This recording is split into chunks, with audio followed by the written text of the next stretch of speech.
యేసు నామంలో మీకు శుభములు సమృద్ధిగా కలుగునుగాక. మధురం నీ వాక్యం అనే కార్యక్రమానికి స్వాగతం. ఈరోజు మనం జీవిత విలువలు అనే అంశం 6వ భాగం ధ్యానించుకుందామండి. మధురం మధురం నీ వాక్యం నా త్రోవకు దీపం నీ వాక్యం. ఈరోజు బైబిల్ అంతోనివారు అనే అంశం ధ్యానించుకుందాము. నేనైతే అంతోనివారిని బైబిల్ అంతోనివారు అని పిలుస్తున్నానండి. ఎందుకంటే మీరు అంతోనివారి చేతిలో ఎప్పుడు బైబిల్ చూస్తారు. ఆయన రాత్రంతా బైబిల్ చదివి దినమంతా బైబిల్ వాక్యాన్ని బోధించేవాళ్ళు అన్నమాట. అందుకే ఆయన మరణించి 800 సంవత్సరాలండి దాదాపు. ఇంకా ఆయన నాలుక జీవంతో ఉందన్నమాట. ఎందుకంటే ఎల్లప్పుడూ దేవుని స్తుతించిన నాలుక. ఎక్కువ భాషల్లో దేవుని స్తుతించేవాళ్ళు అంటండి అంతోనివారు అనమాట. ఇంకా ఆయనని గురించి మనం ధ్యానించుకుందాము. అంతోనివారు అంటే ఆయన ఒక ప్రీస్ట్ అండి. యాక్చువల్గా దేవుని యొక్క వాక్యాన్ని ఆయన రాత్రంతా పఠించి తర్వాత పాటించి ప్రకటించేవాళ్ళు అనమాట. సో బైబిల్ వేరు, ఆయన వేరు కాదండి. ఆయన అంతోనివారు అంటేనే బైబిల్ అనమాట. ఆయన ఒక్కొక్క కణంలో బైబిల్ అంతా స్టోర్ చేయబడింది అనమాట. హృదయం నిండా, మనస్సు నిండా, నాలుక, కన్నులు, చెవులు అంతా దేవుని యొక్క వాక్యం అన్నమాట. అందువల్ల క్రీస్తు అంటే దేవుని యొక్క వాక్యమే. తండ్రి నోటిలోంచి వచ్చిన వాక్యము యేసుప్రభు అన్నమాట. అందుకే యోహాను సువార్త 1వ అధ్యాయం మీరు చదివితే, ఆదిలో వాక్కు ఉండెనో, ఆ వాక్కు దేవుని యొద్ద ఉండెను, ఆ వాక్కు దేవుడే ఉన్నారు. ఆదిలో వెలుగు కలుగునుగాక. ఆది కాండంలో దేవుడు భూమి ఆకాశాన్ని సృజించినప్పుడు ఆదికాండం 1:3 వెలుగు కలుగునుగాక అంటే తండ్రి నోట్లో నుంచి వచ్చిన వాక్యం అన్నమాట. ఆ వాక్యము మానవుడై మన మధ్య నివసించారు. ఆ దేవుని యొద్ద ఉండే వాక్యము కిందికి వచ్చేసారనమాట. ఎలా? యేసు ప్రభులాగా ఈ లోకంలో ఆయన జన్మించారు. మరియ తల్లి గర్భంలో దేవుడు ఆయనకి ఒక శరీరాన్ని కల్పించారు. ఆయన శరీర రూపంలో ఈ లోకంలో జన్మించారు. ఎందుకంటే మనము శరీరంలో పాపం చేశాము కనుక ఆయన శరీరంలో వెల చెల్లించారనమాట. ఇంకా ఏమంటారంటే అంతోనివారు, యేసు ప్రభు సిలువలో చేతులు చాచి ఉన్నారు. ఎందుకో తెలుసా? మనల్ని ఆశీర్వదించడానికి, మనల్ని కౌగలించుకోవడానికి, ఆదరించడానికి, మన కన్నీళ్లు తుడవడానికి, శిక్షించడానికి కాదు. యేసు ప్రభు లేని జీవితము శూన్యమైన జీవితం అని చెప్తారనమాట. అంతోనివారి గురించి ధ్యానించుకుందామండి. మీరు అంతోనివారు అనంటే అద్భుతాలు కాదండి ముఖ్యమైనది. ఒక వ్యక్తి అద్భుతాలు చేశాడా కాదా అనేది ముఖ్యం కాదు. ఒక వ్యక్తి దేవుని చిత్తం చేశాడా లేదా అనేది. సెయింట్ జాన్ వియానీ గారు అద్భుతాలు ఏం చేయలేదు, కానీ ఎంత వినయం అండి. దేవుని చిత్తం. జాన్ ది బ్యాప్టిస్ట్ అద్భుతాలు చేయలేదు, దేవుని చిత్తం చేశాడు. దేవుని చిత్తం చేయడం ముఖ్యం. మీరు అపోస్తల కార్యాలు చదివితే 3వ అధ్యాయంలో పేతురు యోహాను దేవాలయానికి వెళ్తున్నారు మధ్యాహ్నం 3 గంటల సమయానికి. అక్కడ దేవాలయం అందమైనది అనే ద్వారం యొద్ద పుట్టుకుంటివాడు అడుక్కుంటున్నాడు. మరి యేసు ప్రభు కూడా అదే దేవాలయానికి వెళ్ళారు కదండి. చాలాసార్లు వెళ్తారు, అక్కడ బోధన కూడా చేస్తారు. పరిశుద్ధ వారంలో మంగళవారం చివరిసారిగా బోధన చేస్తారు. మరి అప్పుడు కూడా కుంటివాడు ఉన్నాడు. యేసు ప్రభు ఎందుకు స్వస్థత చేయలేదు ఆయనని? అది దేవుని చిత్తం కాదు కనుక. మరణించిన అందరినీ ఆయన లేపలేదండి. రోగుల్ని అందరినీ ఆయన, కుష్ఠరోగుల్ని కానీ అందరినీ స్వస్థపరచలేదు. తండ్రి వీళ్ళని స్వస్థపరచు అంటే స్వస్థపరిచాడు అనమాట. కనుక ఒక వ్యక్తి అద్భుతాలు చేస్తే ఆ వ్యక్తి గొప్పతనం కాదండి. గలతీ 2:20లో పౌలు అంటాడు, ఇక జీవించున్నది నేను కాదు, క్రీస్తే నా యందు జీవిస్తున్నాడు.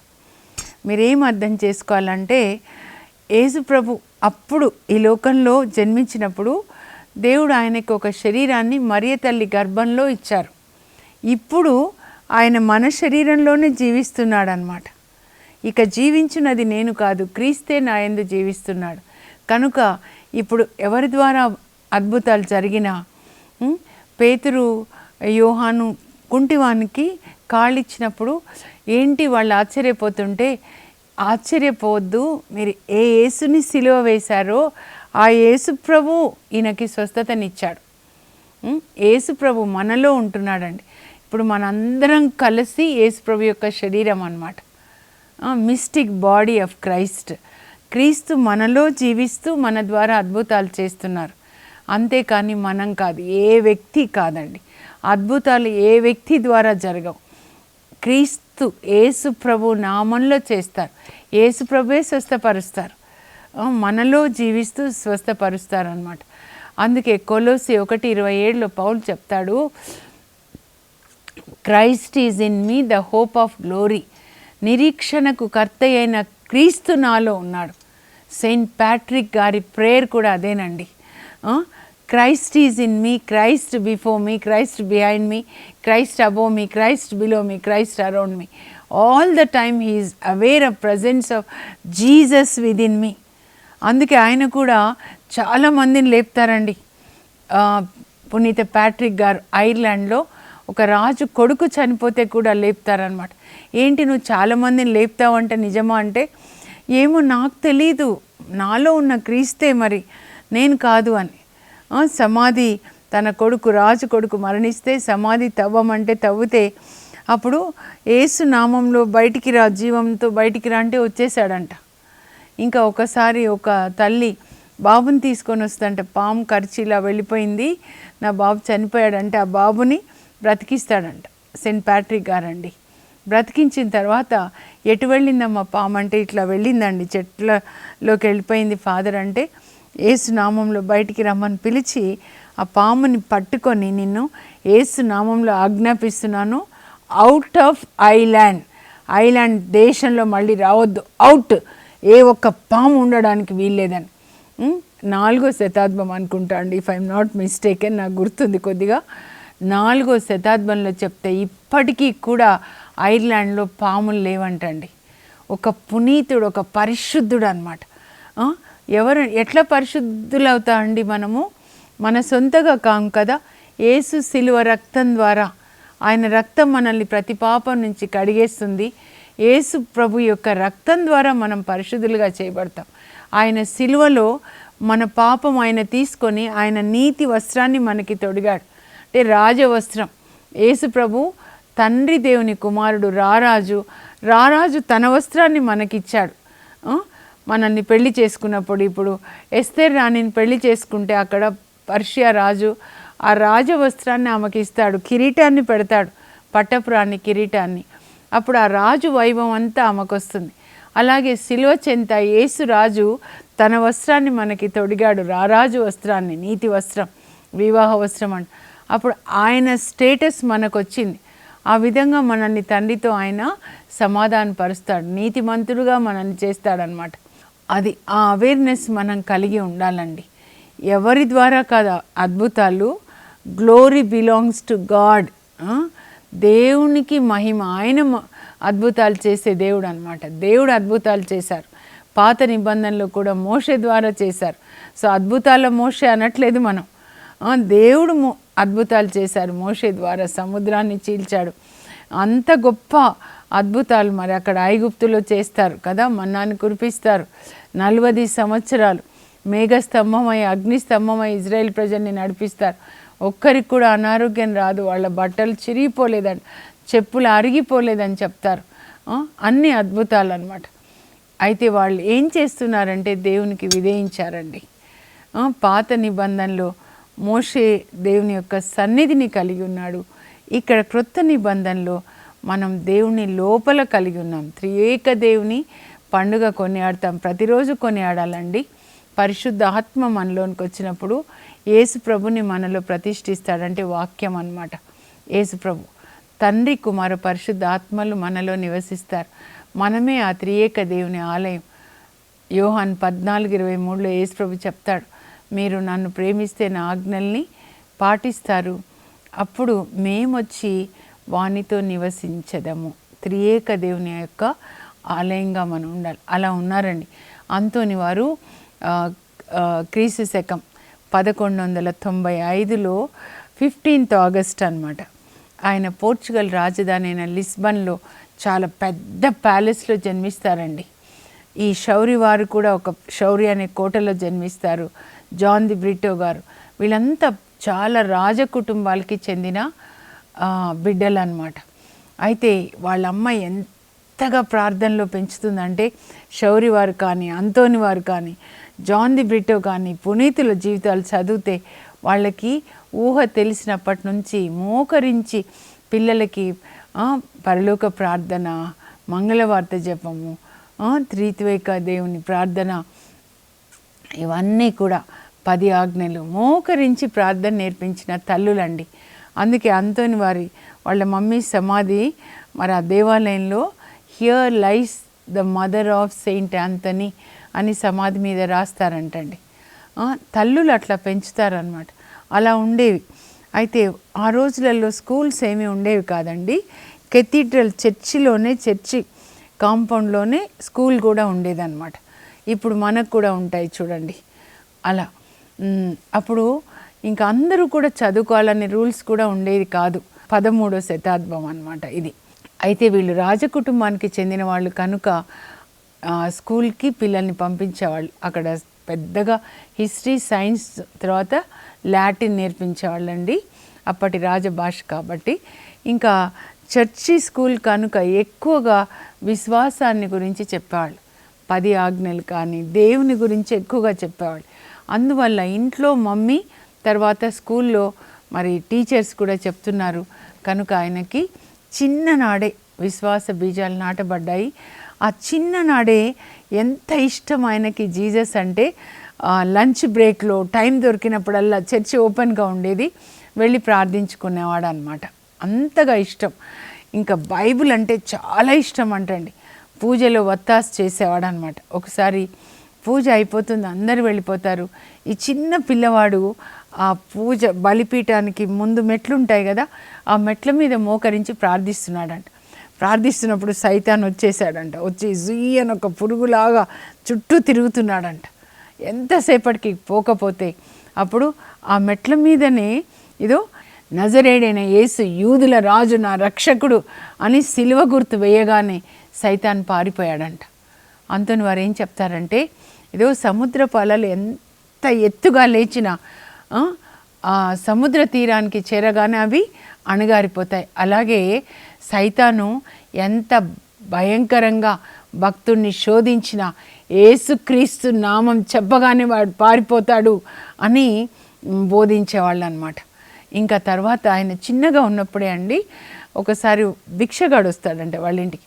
వస్తే దోశలు నిండా అమ్మ నేనిస్తా అని ఆ బియ్యం తీసుకొని వెళ్ళాడంట పోయడానికి అనమాట, ధాన్యం. అప్పుడు ఇలా పోస్తుంటే ఇలా అని జోలెలోకి చూస్తే జోల నిండా హ్యూమన్ హార్ట్స్, గుండెలు ఉన్నాయంట. అని ఇలా చూస్తే యేసుప్రభు, ఆయన భిక్షగాడు కాదు. అప్పుడు యేసుప్రభు చిన్న అంతోని అడిగారంట, నీ హృదయం నాకు ఇస్తావా, నీ జీవితం నాకు ఇస్తావా అంటే ఓ అని చెప్పాడంట. తప్పకుండా ఇస్తానని చెప్పి. అయితే పుట్టినప్పుడు ఆయన పేరు అంతోని కాదండి, ఫెర్నాండో అనమాట. అంటే శాంతి ప్రియుడు అని అర్థం. ఇంకా జీసస్ అట్లా కనబడిన తర్వాత జీసస్ అంటే చాలా ఇష్టము.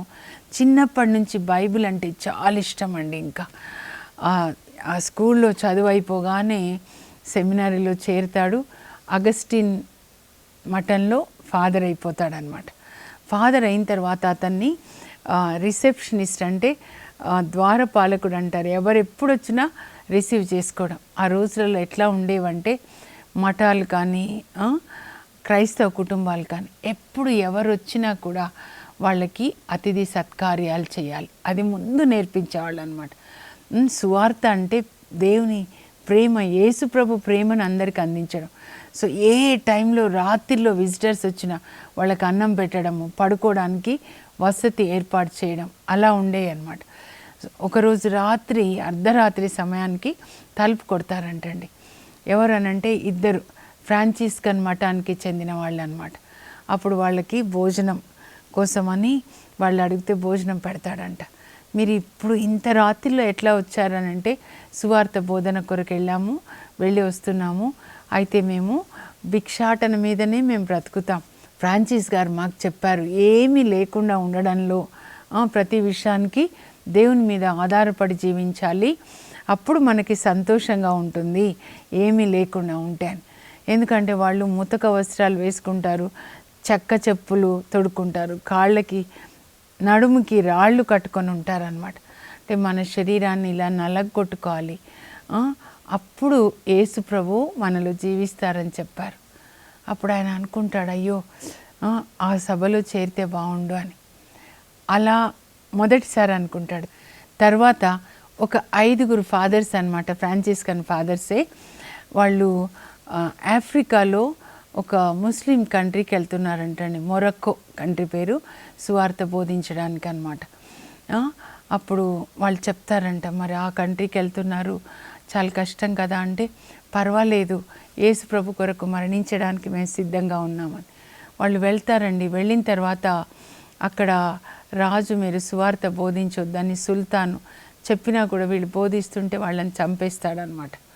అప్పుడు కోయింబ్రాలో ఈయన ఉంటారనమాట, అంతోని వారు. అప్పుడు అంటే అగస్టియన్ మఠంలో ఆయన పేరు ఫెర్నాండో.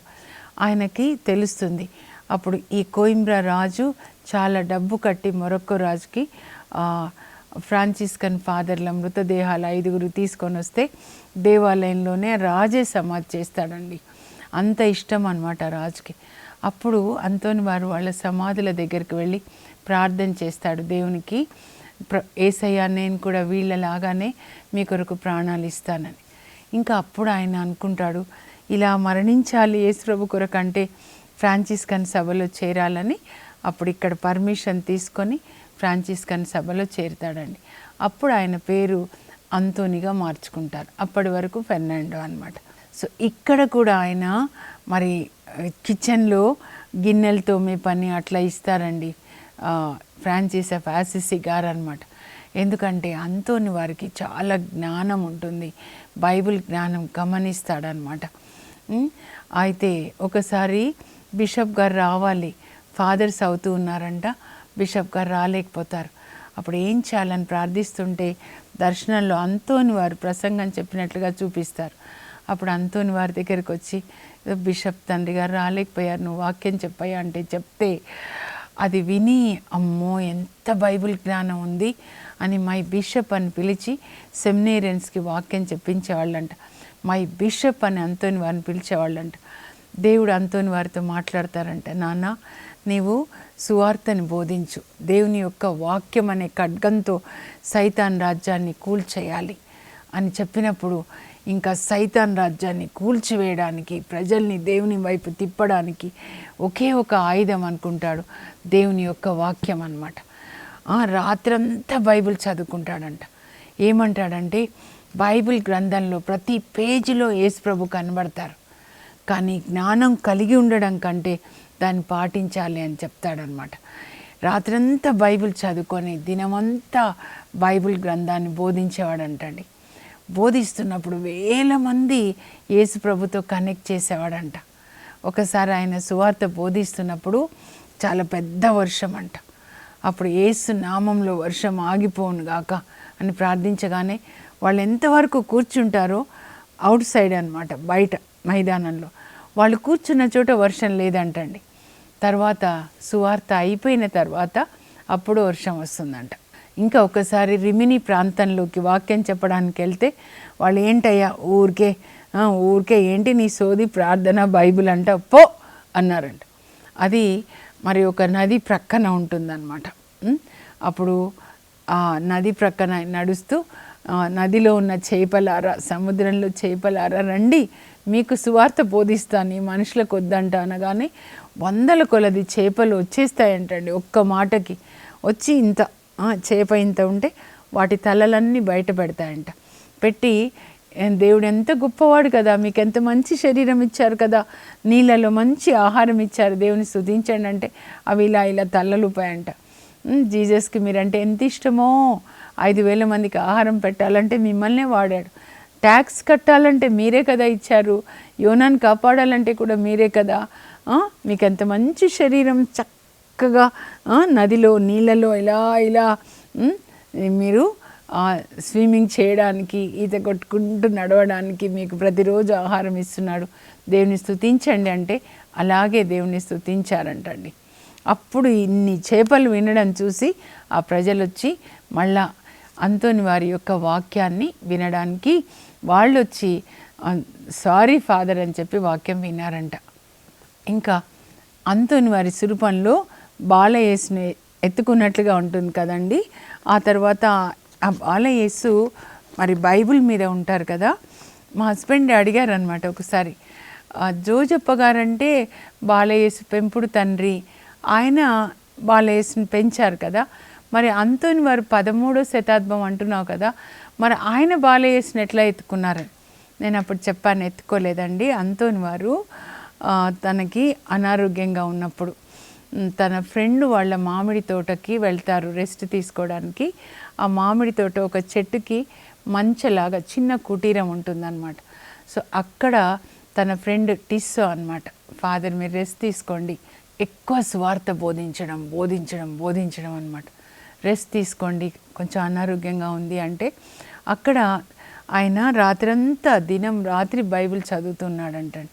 ఒకరోజు రాత్రి 2 గంటలైంది, ఇంకా దీపం ఆరిపోయలేదు. ఫాదర్ ఏంటి అని మంచకి మెట్లు ఉంటాయి కదండి, ఆ మెట్లు ఎక్కుతూ ఉన్నాడంట. ఎక్కి లోపలికి వెళ్దాం అనుకునేసరికి ఆయన ఏం దర్శనాన్ని చూస్తాడంటే, ఇంకా అంతోని వారు బైబిల్ చదువుతూ అబ్బా తలనొస్తుంది అన్నారంట. అంతే, ఆ బైబిల్ మీద బాలయేసు వచ్చేసి తలనొస్తుందా నాన్న, నేను రాయనా అని చెప్పి మెల్లగా సున్నితంగా తన పసి చేతులతో రాస్తూ ఉన్నారంట. రాస్తూ నువ్వంటే నాకు చాలా ఇష్టము, ఇలాగే రాత్రంతా బైబిల్ చదివి దినమంతా వాక్యం బోధించు, ప్రజల్ని నాతో కనెక్ట్ చెయ్యయ్యా, నేను ద్రాక్షవల్లి వాళ్ళు రెమ్మలు, నాతో కనెక్ట్ చేయి, వాక్యాన్ని బోధించడం ద్వారా వాళ్ళలో విడుదల కలుగుతుంది, వాక్యం ద్వారా విడుదల కలుగుతుంది అని చెప్తే అలాగే అని చెప్పారంట. అప్పుడు ఏ దర్శనాన్ని అయితే చూశాడో అది అంతోని వారి ఫ్రెండ్ టిస్సో గారు అనమాట, పెయింటర్కి చెప్తే ఆయన అలా పెయింట్ చేశాడంట.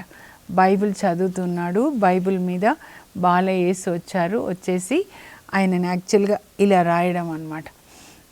అదే ఇప్పుడు మనం కూడా స్వరూపాల్లో చూస్తాం. అయితే మనం ఏం నేర్చుకోవాలి? ఏ పునీతుడిని చూసినా మనం ఏం నేర్చుకోవాలి అంటే వాళ్ళు ఏ విధంగా దేవునికి సేవ చేశారు.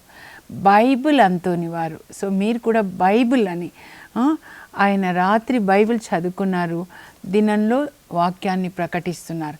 వాక్యం ప్రకటించినప్పుడు ఏమవుతుంది? మీరు లూకా సువార్త 10వ అధ్యాయంలో యేసుప్రభు 72 మందిని శిష్యులని సువార్తకు పంపిస్తే వాళ్ళు సువార్త బోధించి తిరిగి వచ్చి చెప్తారు, అబ్బా జీసస్ మీ నామంలో దయ్యాలు మాకు లోబడుతున్నాయి అని చెప్తే యేసుప్రభు అంటారు, సైతాను ఆకాశం నుండి మెరుపు వలె పడుటను కాంచి తిని మీకు పాములు తేళ్లు నలగొట్టడానికి శత్రుబలం అంతటి మీద మీకు అధికారం ఇస్తున్నాను, అవి ఏవి మీకు హాని చేయజాలు. ఆకాశం నుండి సైతాను మెరుపు వలె పడిపోతాడంట ఎప్పుడు సువార్తని బోధించినప్పుడు. వాడు ఆత్మ కనుక వాడిని పడగొట్టడానికి మనం ఈ వాక్యం అనే ఆయుధాన్ని వాడాలి. ఇది 2 అంచుల వాడి అయిన ఖడ్గం అన్నమాట. అందుకే మీరు దర్శన గ్రంథం ప్రకటన 19:15 చదివితే యేసు ప్రభు 2వ రాకడలో వస్తున్నాడండి. ఆయన తెల్లని గుర్రం మీద వస్తున్నాడు, రక్తంలో ముంచబడిన వస్త్రాలు ఆయన ధరించాడు, దేవుని వాక్కు అనే నామంలో ఆయన పిలువబడుతున్నాడు. ఆయన నోటి నుండి 2 అంచుల వాడి అయిన ఖడ్గం వస్తుంది, అంటే దేవుని యొక్క వాక్యం. ఆ వాక్యంతో, ఆ ఖడ్గంతో ఆయన సమస్త జాతులని జయించాడు అని రాయబడి ఉంది. ప్రతి దేశంలో ఆకాశ మండలంలో ఉన్న దుష్ట శక్తులు అన్నీ కూడా పడిపోతాయండి మన ఈ వాక్యంతో. హీబ్రూ 4:12 ఉంటుంది, దేవుని యొక్క వాక్యము 2 అంచుల పదునైన ఖడ్గం, ఇటు ఇటు ఇటు ఇటు మనం ఖండించాలన్నమాట. అందుకే 35వ కీర్తన కూడా మనం నోటితో చెప్పాలి, నాతో పోరాడు వారితో మీరు పోరాడండి, నన్ను ఎదిరించు వారిని మీరు ఎదిరించండి, మీ గండ్ర గొడ్డల్ని తీసుకొని రండి, మీ దూతల్ని తీసుకొని రండి ప్రభా, మమ్మ వెన్నాడు వారి మీదకి రండి, ప్రభు దూత దుష్ట శక్తుల్ని పారద్రోలగా అవి చీకటి త్రోవన పడి జారిపడి మరలా లేవకుండునుగాక. 69వ కీర్తన, దేవుడు లేచునుగాక, అతని శత్రువులు చెల్లాచెదరగుదురుగాక, నిప్పు ఎదుట మైనం వలె దేవుని ఎదుట దుష్టులు కరిగిపోదురుగాక. నిప్పు అండి దేవుని యొక్క వాక్యం. ఇర్మియా 20:9 ఉంటుంది. ఇర్మియా అంటాడు, నీ వాక్యం నా హృదయంలో మండుతూ ఉంది అని. అలా మండినప్పుడు మన లోపల ఉన్న దుష్ట శక్తులు కాలిపోతాయండి. ఇజ్రాయేలు దేవుడు అగ్ని అగునుగాక, ఇజ్రాయేలు పవిత్ర దేవుడు మంట అగునుగాక. ఆ అగ్ని ఆ మంట ఒక్క రోజులో ముళ్ళ తుప్పనెల్ల కాల్చివేయను.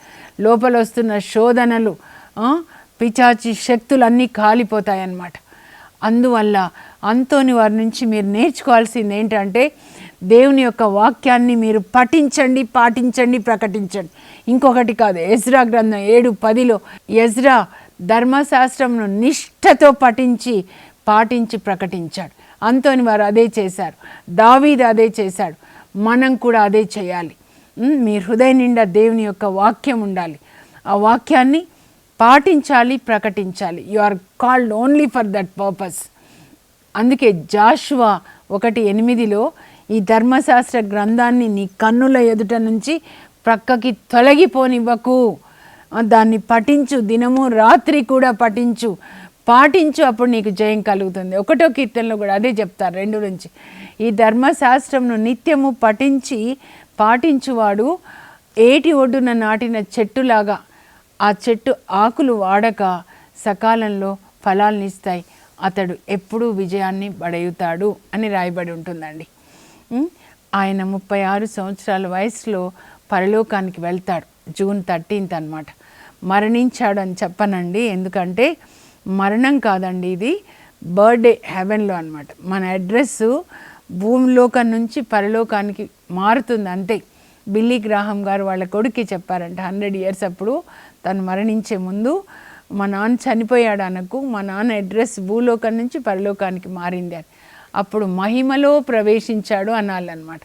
అక్కడ మనకి జీవ కిరీటం అన్నీ ఇస్తారు.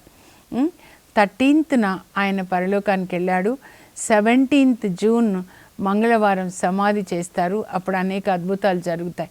అందుకే మంగళవారము అంతోని వారిని జ్ఞాపకం చేసుకుంటాం. జ్ఞాపకం చేసుకోవడం అంటే కీర్తనల గ్రంథం చదవండి, సువార్తలు చదవండి, ఆయనని గౌరవించడము, ఆయనలాగా మనం దేవుని సేవించాలి. పునీతులు అంటే వాళ్ళు ఎలా దేవుని సేవ చేశారో మనం కూడా అలాగే వాళ్ళ అడుగుజాడల్లో నడుస్తూ దేవుని సేవించాలి. ప్రార్థన చేసుకుందాం. పరలోకపు మా తండ్రి, మీ పరిశుద్ధ నామమునకు స్తోత్రం కలుగునుగాక. చిన్ననాటి నుండి అంతోని వారు బైబిల్ గ్రంథాన్ని చదివి దాన్ని పాటించి ప్రకటించాడు ప్రభా. ఇప్పటికీ ఆయన మరణించి 800 సంవత్సరాలు అవుతుంది. అయినా ఆయన నాలుక జీవంతో ఉంది. దేవుని స్తుతించిన నాలుక, సత్యాన్ని పలికిన నాలుక, వాక్యాన్ని ప్రకటించిన నాలుక. ఆయన నాలుకలో ఆయన అంతా కూడా అయా వాక్యంతో నింపబడి బైబుల్ ఆయననే ఒక లివింగ్ బైబుల్గా ఉన్నాడు.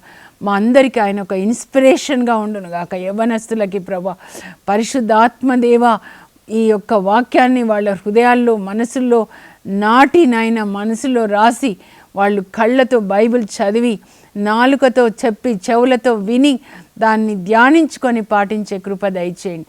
యేసు నామంలో అడుగుచున్నాం తండ్రి, ఆమేన్. మీరు బైబిల్ గ్రంథాన్ని పాటించి ప్రకటిస్తారు ఎప్పుడెప్పుడు, అప్పుడంతా ఆయన పండుగ చేసుకున్నట్లే. God bless you. Have a blessed day.